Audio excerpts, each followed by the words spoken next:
sa mấy là na nắng cùng mây anata câu khangฉันเขาดำเล่ามาคนเทนังที่เหตายนาปนนาตะคนโท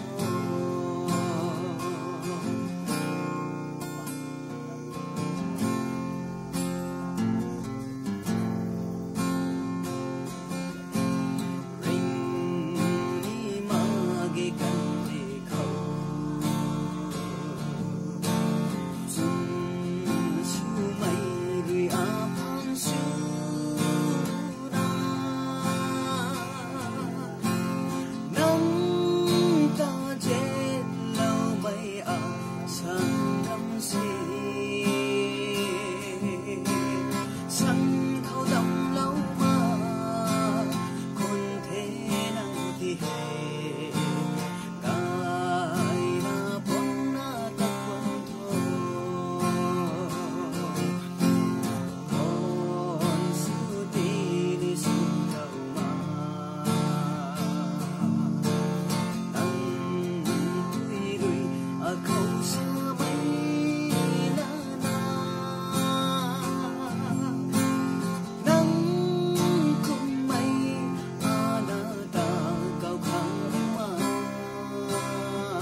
Thank you, my friend cameraman, Mr. Dim.